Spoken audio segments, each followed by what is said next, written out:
Everyone, कैसे हैं friends. आशा करते हैं कि आप लोग अच्छे होंगे। तो आज की वीडियो में मैं आपको बताने वाला हूं कि मैंने रेलवे ग्रुप डी क्यों छोड़ा, कौन से आरआरबी में मैं सिलेक्टेड था और क्या है ग्रुप डी की सच्चाई। बहुत सारे लोग नहीं बताते हैं, तो उसकी सच्चाई क्या है उस पर सारी चीज़ें हम आपको आज बताने वाले हैं। ग्रुप डी करने लायक है या नहीं है, बहुत सारे लोग आपको भ्रम में डालते होंगे, तो वो सारी चीज़ें हम एक एक करके क्लियर कर देंगे कि क्या ग्रुप डी नौकरी सच में करने लायक नहीं होती है या करने लायक होती है, तो क्या क्या उसमें परेशानियों का सामना करना पड़ता है, कौन कौन सी चीज़ें होती हैं, कौन कौन सी दिक्कतों का सामना करना पड़ता है, क्यों बार बार लोग आते हैं रेलवे ग्रुप डी में तो बार बार रोने लगते हैं और बार बार पछताने लगते हैं, उनको बहुत बुरी नौकरी लगती है, क्या क्या सामना किया, इतना कोई परेशान करता है। सब कुछ हम लोग अच्छे से आज की वीडियो में हम लोग एक चीज़ क्लियर आपका भी कर देंगे और मैं भी अपना आपका क्लियर करके आज बताने वाला हूँ। ग्रुप डी की आप भी तैयारी करना चाहते हैं तो रेलवे ग्रुप डी के लिए क्रेड पब्लिकेशन की एकदम बेस्ट बुक रहेगी, जो इसमें 1 से 40 सेट इसमें डाले गए हैं और 2022 से जितने भी क्वेश्चन आए हैं सारे इसमें सॉल्व पेपर डाला गया है। उसके बाद से देखेंगे एक सामान्य ज्ञान की ये बुक आपको दिखवा लाइनर है, पूरा एनसीईआरटी पैटर्न है। एनसीईआरटी पैटर्न पर रेलवे में सवाल आते हैं तो आपके लिए बेस्ट बुक होने वाली है। उसके बाद से रेलवे सामान्य जानकारी के लिए देखेंगे, सामान्य जानकारी और सामान्य विज्ञान के लिए 3790 इसमें टोटल ऑब्जेक्टिव टाइप डाले गए हैं और 1996 से अभी तक जितने भी क्वेश्चन आए सब इसमें समाहित किया गया है। रेलवे रीजनिंग के लिए बहुत बेहतरीन बुक है ये किरण पब्लिकेशन की, जिसमें 8700 टोटल क्वेश्चन को डाला गया है और 1996 से अभी तक RRB, NTPC, LP, group D सारे एग्जामों में जो भी सवाल आए सब कुछ इसमें डाला गया है। उसके बाद से ये देखेंगे बुक आपको रेलवे मैथ के दिख रही है किरण पब्लिकेशन की, इसमें 10,000 क्वेश्चनों को डाला गया जो कि मैथ के लिए प्रैक्टिस करने के लिए बहुत इंपॉर्टेंट है। इन सारी बुकों को लीजिए और रेलवे ग्रुप डी में अपना एक सीट पक्का कर लीजिए। वीडियो को शुरू करते हैं। तो सबसे पहले अगर मैं बताऊं आपको कि मैंने ग्रुप डी क्यों छोड़ा था, तो देखिए मैंने ग्रुप डी छोड़ने का क्या क्या रीजन था। देखिए ये समय था 2018 और 19 का। उस समय रेलवे में भी बाहर भर्ती आई हुई थी और बाहर यूपी पुलिस में भी भर्ती आई हुई थी और डीआरडीओ में भी वैकेंसी आई हुई थी। तो उस समय मेरा जो सिलेक्शन था रेलवे ग्रुप डी में भी हो गया था और इस पोस्ट में एलपीएन टेक्नीशियन 2018 वाले में भी मेरा सिलेक्शन हो गया था और यूपी पुलिस में भी हो गया था और डीआरडीओ के सीबीटी 1 में क्लियर कर लिया था। तो मैं कई एग्जाम उस समय क्लियर कर लिया था और मेरा जिसमें एलपी 2018 के एलपीएन टेक्नीशियन वाले में मेरा जो सीबीटी 2 भी हो गया था। तो सीबीटी 2 में मेरे जो स्कोर आए थे वो 86 समथिंग आए थे, 86 को क्रॉस कर गया था और जो यहाँ पे एलपी की जो कटाप बनी थी वो काफ़ी कम बनी थी, करीब 40 के आसपास बनी हुई थी, क्योंकि साइको के लिए। तो मैं उसमें साइको की तैयारी भी करता था।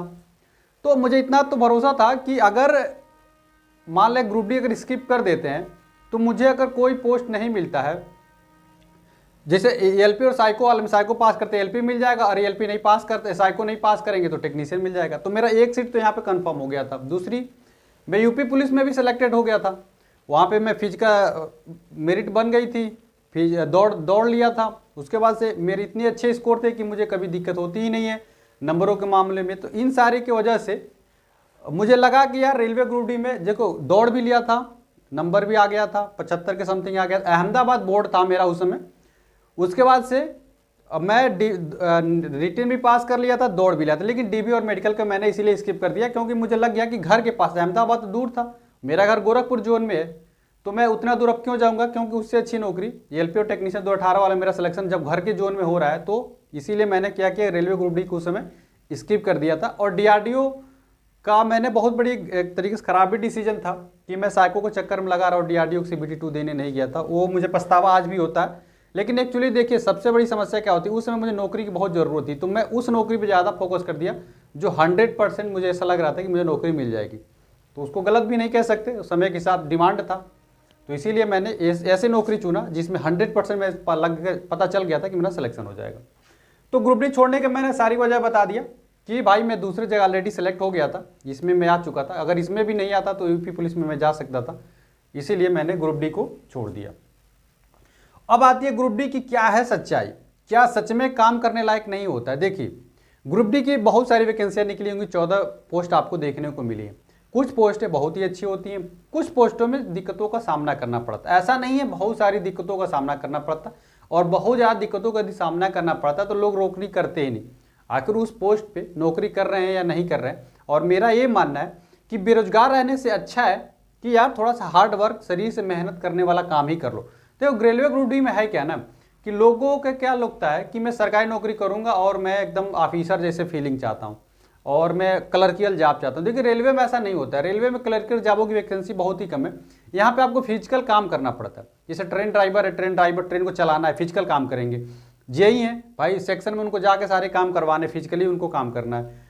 टेक्नीशियन है भाई, टेक्नीशियन का काम है जो गड़बड़ी होती है उसको ठीक करने का काम है। स्टेशन मास्टर है भाई, उनको काम है गाड़ियों को मूवमेंट करवाने का, ठीक है। वैसे ग्रुप डी का स्टाफ है कि भाई इनको सहयोग करने का काम है, तो ये भी आपको फिजिकली काम करना होता है। और ऐसा नहीं है, देखिए परेशानियों का सामना, दिक्कतें क्या होती है यानी कि बहुत ज़्यादा आप लोग पढ़ लिख के आते हैं और बहुत ज़्यादा एक्सपेक्ट कर लेते हैं कि सरकारी नौकरी ऐसी होती है, सरकारी नौकरी वैसी होती है।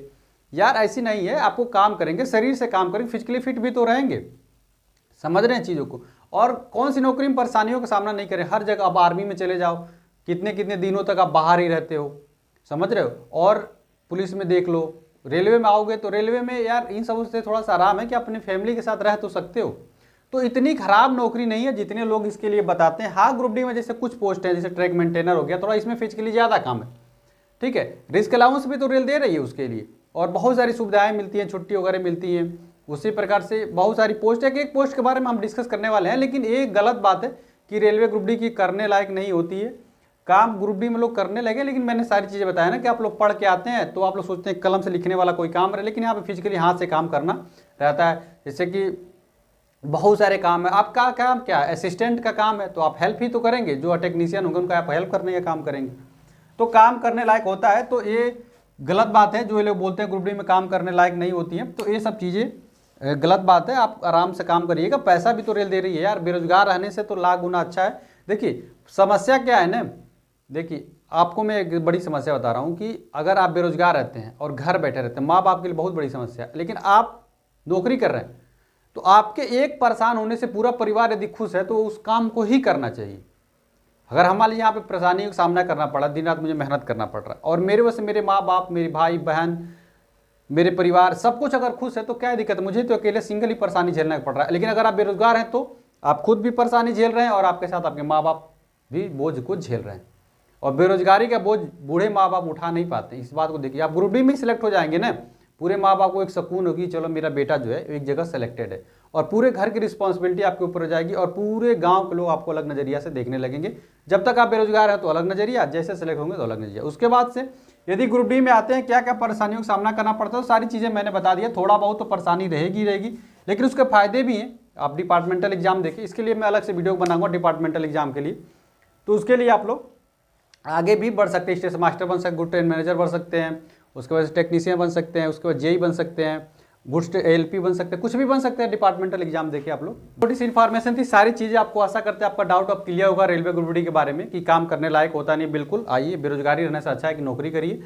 और वीडियो अच्छी लगी तो वीडियो को लाइक भी करिएगा, और चैनल को तो जरूर सब्सक्राइब कर लीजिएगा। व्हाट्सएप ग्रुप जो कि डिस्क्रिप्शन में, मेरे साथ जुड़े रहने के लिए व्हाट्सएप ग्रुप से जुड़ जाइएगा, और बेल बटन को दबा दीजिएगा। जैसे ही आपको अब मैं पे स्लिप भी दिखाने वाला हूँ रेलवे ग्रुप डी में कितनी सैलरी बनती है, तो उसके लिए आप लोग चैनल के बेल बटन को दबा लीजिए ताकि आपको पल पल की अपडेट मिलती रहे। मिलते अगले वीडियो में फ्रेंड्स, तब तक के लिए फ्रेंड्स जय हिंद।